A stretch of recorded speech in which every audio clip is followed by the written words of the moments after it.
Hi everyone and welcome to the workshop. Today I want to show you what has probably been one of my most comprehensive machine restorations to date, and that is of course these ring rollers sat in front of me. They were built by F.J. Edwards in London in the 1930s, and I say comprehensive because there were some seriously major components missing when I found these, and I'd never seen belt driven ring rollers this size anywhere before. And when I found them for sale, I absolutely had to have them, regardless of the condition they were in, because they certainly were not in this condition. I did the restoration a few years ago. I did document it vaguely with some photographs and a bit of footage, so I'm hoping to be able to show you that today.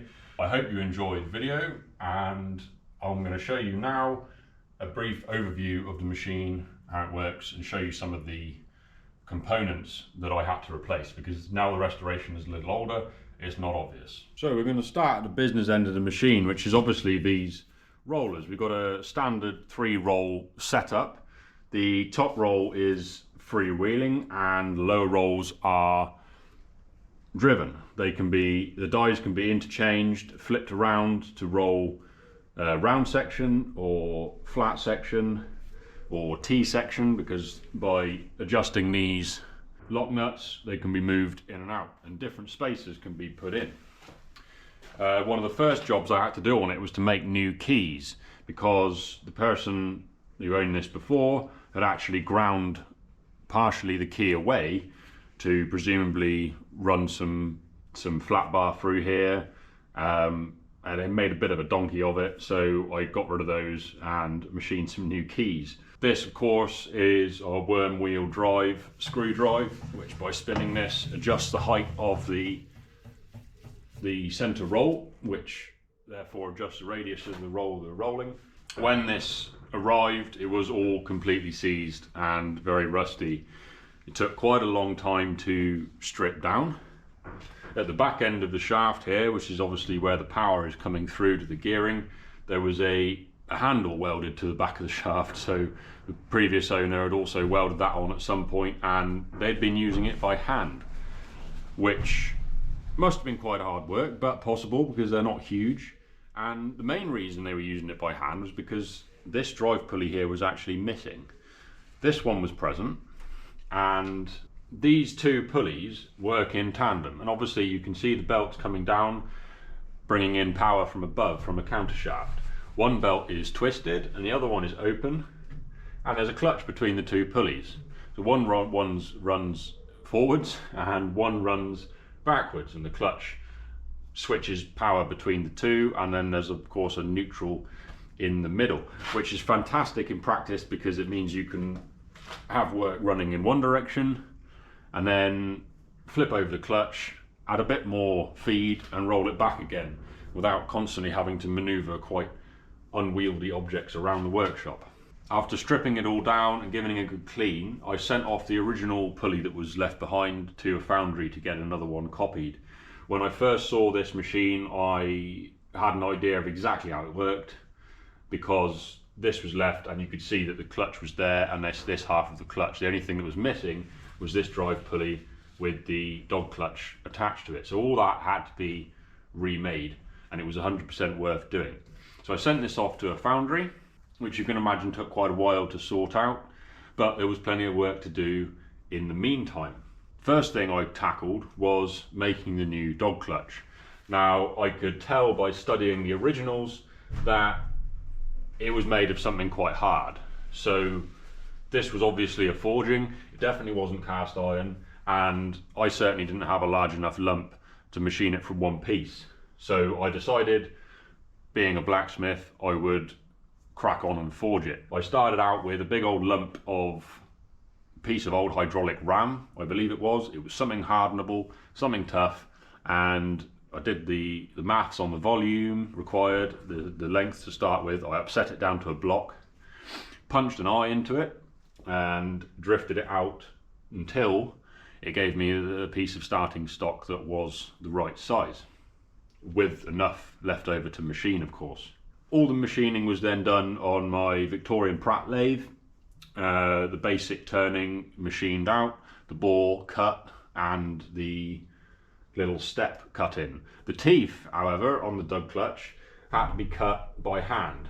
I studied the original for a long time, trying to think of a way of machining this, and of course there are, with angle plates and rotary tables and all sorts of funky milling equipment, which was probably way overkill for the 30s when this was made. And I came to the conclusion that a bloke on a bench probably hacked it out with a hacksaw and files. So that's exactly what I did. The 3 divisions were quite easy to mark out on the lathe, using the jaws of the 3-jaw chuck actually as a reference. So I used a parallel to fit them into a reference each time, and then the tool to scribe the mark. The rest was just done on the bench with a hacksaw and a file, and it works fine. So this is the countershaft arrangement, and as you can see, I'm constantly extremely tight for space in the ceiling. So I wanted to make this as compact as possible, and I managed to fit the fast and loose pulleys, which is these ones here. So we've got main drive coming from my 90-degree shaft over there, and the fast and loose pulleys has actually managed to fit between the 2 drivers, which I was very pleased about. The hangers are not original to the machine, they came from somewhere else, but they are of the right period and they fit quite well with it, so they are now. This lever is obviously the belt shifter, and when the belt's running, that will shift the belt backwards and forwards from the fast to the loose pulley, effectively turning the machine on and off. The drivers themselves, again, not original. The original countershaft is long gone. This is all stuff I've built from parts I had lying around. These are just 2 standard 8-inch pulleys, which I remachined, bored out on the lathe. I actually crowned these, which, if you're not familiar with crowning, means that there's a slight crown, a slight ridge on the surface of the pulley. So the center of the pulley is the largest diameter, and it actually tapers away by a couple of degrees this way towards the rims. And most crowns are usually curved, so they're done either by hand or by some copying attachment on a machine, but it is also possible to do straight crowning as well, and that's what I did here over on the lathe. I put these on a mandrel, both at the same time, and offset the tailstock slightly by, I don't know what it was, but it was only a smidge. I did the maths and worked out that I needed so much offset to achieve so many degrees. I mean, it's only a couple of degrees, but it essentially has the effect of leaving a ridge in the center of the pulley, and the belt loves to track on that. The fast and loose were also remachined. These were quite a bit wider before, and I had to machine quite a lot off them to get them to fit into this very tight space. Otherwise they would have to be out here. But that's really neat, and almost looks original if you ask me. So after getting all of that sorted, the casting had finally arrived back from the foundry, and it was the biggest casting I've ever had to deal with. So this thing was approaching 30 kilos in weight, just as rough cast. The first little job I had to do was make some faceplate jaws. They acted as a kind of like a 4-jaw chuck, so I could wind them in and out, get this thing as concentric as possible, and provide some fine adjustment, because dealing with a 30 kilo casting on a faceplate isn't very fun. I was using the inside of the rim for my reference for concentricity, because that's obviously going to be an unmachined surface, and is always going to be the rough casting that's visible in the final product. If you've ever machined a flywheel for an engine, or watched someone machine a flywheel for an engine, they would do the same thing. They're going to pick the piece of the casting that's not going to be machined to get it to run concentric, so that when everything else is machined, it all looks nice and there's nothing horribly wobbling around. So this is where the fun begins, because now I get to machine the OD, which I had to do with a reversed boring bar with the cross slide right back out, leaning over to get as much reach around as possible. Once I picked the appropriate feeds and speeds down in back gear, and the ratio of the change wheels on the back here actually was almost 1-to-1, because on these old lathes the speed of the feed is relative to the speed of the spindle. We would have been here 1,000 years if I was using my normal sort of steel cutting feed. So the story of the day was a heavy depth of cut and a relatively coarse feed. So I'll leave you with this footage of the Victorian lathe doing its magic.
Oh, I think it's cleaned up fully there.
Now the only way I had to measure the diameter of this ladge was these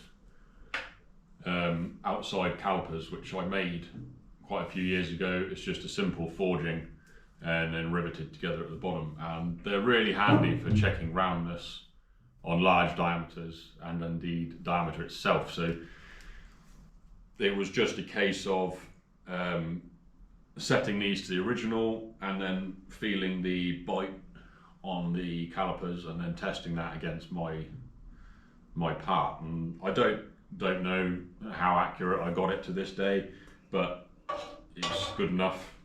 One day when I get a large enough micrometer, it might be quite fun to measure it and see how well I did. But yeah, that was all that was available at the time. Once the bore was finished, it's time to face off that side and machine the step. That step basically acts like a location for the forging, the clutch piece that I made previously. That simply screws into the casting. As you can see, I used hex screws for that, and then the hex grub sort of Dutchman screws, I suppose you'd call them, where half of it's in the cast iron and half of it's in the forging. Someone's been through this machine at some point in the past and replaced a lot of the original cheese heads, slot head bolts with Allen hex screws, so I wasn't too worried about using those. Maybe one day, if I have time, the machine could do with bushings and bearings and stuff all over it. It is a little sloppy still. I've basically done the bare minimum to get it going. Maybe then, if I ever get around to doing that, I will give it a lick of paint and replace all of the screws with proper cheese heads.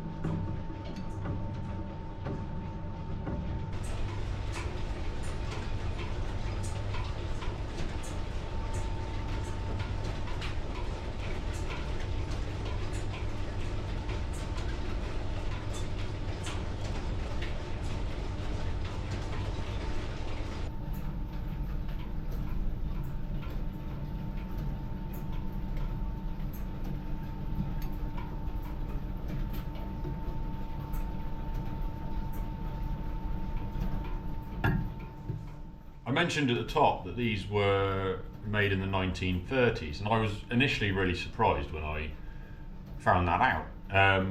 And my only real piece of evidence for that date is the fact that they're branded Besco, and Edwards Besco branded things didn't really start appearing until the 1930s, maybe the 20s.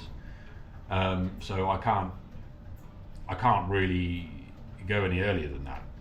I do have a photograph of a catalogue, an Edwards catalogue from the 1950s, which interestingly has exactly the same rollers in, but they are electrically driven. Everything from here forwards is identical, and then it's just the power supply that is, I assume the gearing is the same. It's just got a reversible electric motor on it. And I can't see any reason why they wouldn't have been producing these well into the 20th century, because a lot of shops still had line shafting, and it's going to be cheaper, isn't it, than electric ones? So yeah, it's interesting history wise, but if they are 30s, then it makes them by a country mile the newest machine in the workshop. But they are extremely useful. I've made everything from pergolas to gates to parts for railings on them. They're super handy in the day job, and I enjoy working with them very much. And I hope that you enjoyed watching this video. Please subscribe if you haven't already, and I will see you on the next one.